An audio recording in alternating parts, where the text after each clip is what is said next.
ये कायनात सॼी रसूलुल्लाह जे सदके में जुड़ी आ।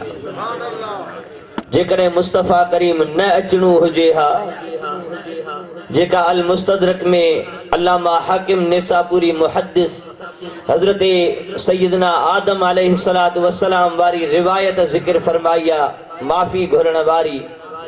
उन में इहो खुलियल लफ़्ज़न सां हदीस मुबारका में ज़िक्र मौजूद आहे त जॾहिं न उन आदम सुहणे दुआ में अर्ज़ कयो त या रब करीम मूंखे मुहम्मद करीम जे सदके में माफ़ी ॾे, त अल्लाह तबारक व तआला इरशाद फरमायो क़द गफ़रतु लक, मूं तोखे बख़्शे त छॾियो, पर ॿुधाए त तोखे कीअं ख़बर पई त इन महबूब जे सदके में मूंखे माफ़ी मिलंदी। सुभान अल्लाह चओ। मां इंतिहाई माज़रत सां जेको मुंहिंजो अंदाज़ हूअ बयान जो हूंदो आहे, प्रोग्राम भी मुसलसल आहिनि, सफ़र भी आहिनि, पर ॿ ॾींहं अॻु में मौसम जे तब्दीलीअ सां तबियत कुझु ठीक न हुई। अॼु हाज़िर न थी सघां हा, पर इहो मुनासिब न हुयो। तव्हांजी ख़िदमत में हाज़िरी थी अथमि, तबियत सही न हूंदे बि बुखार ऐं ज़ुकाम जी हालत हुई। बहरहाल तव्हांजी ख़िदमत में हाज़िर थियो आहियां त ही चंद ॻाल्हियूं मुहब्बत वारियूं सम्झ वारियूं तव्हांजी ख़िदमत में अर्ज़ रखां थो। दुआ कजो त अल्लाह ताला मूं मिस्कीन खे आफ़ियत ॾे ऐं रब करीम शल हिन भलारे महीने जे सदके में सभिनी जा बेड़ा पार फरमाए। सरासरी मोहब्बत सां पढ़ायो सल्लल्लाहु अलैका या रसूल अल्लाह वसल्लम अलैका या हबीब अल्लाह। अल्लाह ताला जी ज़ात बाबरकात हज़रत आदम सोने के फरमायो तोखे कीअं ख़बर पई त मूंखे इन जे सदके में माफ़ी मिलंदी। हज़रत आदम अला नबीना व अलैहिस्सलातु वस्सलाम अर्ज़ कयो त या रब करीम, जॾहिं तो मुंह में रूह फूकियो उन टाइम ते मुंहिंजी नज़र जेका आसमाननि ॾे वई, अर्श अज़ीम जे कुंगुरनि ते मूं ॾिठो त उथे लिखियो पियो हुयो ला इलाहा इल्लल्लाह मुहम्मदुर रसूलुल्लाह। उन टाइम ते अञा आदम सोहणे खे रब करीम उन टाइम ते पैदा करे उन में रूह मुबारक विधो आहे।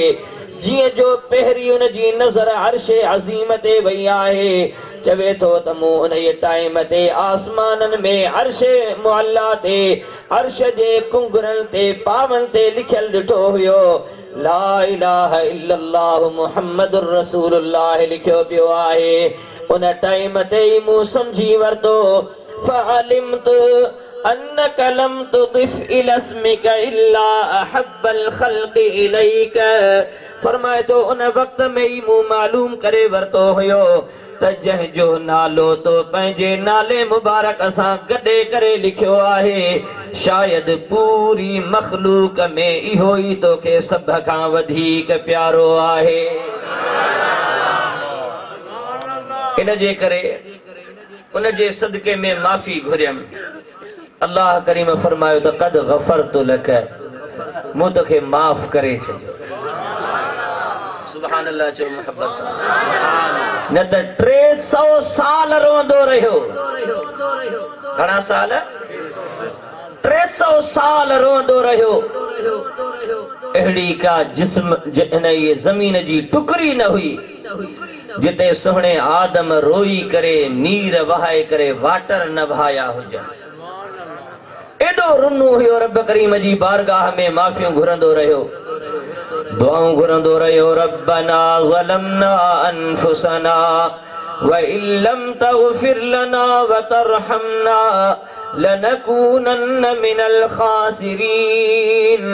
ऐ असांजा रब करीम, असां पंहिंजे जानियुनि ते ज़ुल्म कयो आहे। जंहिं वण खां तो रोकियो हुयो उहो वण त असां खाई वरितो आहे, पर ऐ करीम रब जेकॾहिं असांखे माफ़ न कंदे, जेकॾहिं असां ते रहम न फरमाईंदे, वॾो असांजो नुक़सान थी वेंदो। ऐ करीम रब माफ़ियूं ॾे। 300 साल जो ज़मानो गुज़री वियो, अल्लाह जे तरफ़ां माफ़ी कान पई मिले, वरी बि माफ़ी मिली आहे त महबूब मुहम्मद जे सदके में मिली आहे। अंदाज़ो लगायो त अॻियनि सां भलायूं रसूलुल्लाह जे सदके थियनि त पोइ असां त वधीक हक़दार आहियूं। सुभान अल्लाह, ज़ोर सां चओ। छो त रब करीम असांखे महबूब जे हिस्से में ई रखियो आहे। हबीब करीम जी ज़ात बाबरकात जा प्यारा उम्मतियो, अल्लाह ताला जी ज़ात बाबरकात असांखे उन महबूब करीम जो उम्मती बनायो आहे। न त अॻ में केतिरा ई दुआऊं घुरंदा रहिया, हत्ता के अंबियाए किराम अलैहिमुस्सलावात व सलाम बि दुआऊं घुरंदा रहिया। हाफिज़ अबू नुआइम दलाइल नबुव्वह में दिघी रिवायत ज़िक्र फरमाई आहे त तौरात शरीफ में जॾहिं न हज़रत मूसा सोणे हिन उम्मत जो ज़िक्र पढ़ियो हुयो त सुब्हानल्लाहुल आखिरू नस्साबिकून, अहिड़ी त हिकिड़ी भलारी उम्मत अचण वारी आहे जेका दुनिया में सभिनी उम्मतुनि खां आख़िर में ईंदी, पर जन्नत में वरी सभिनी खां पहिरीं वेंदी। सुभान अल्लाह।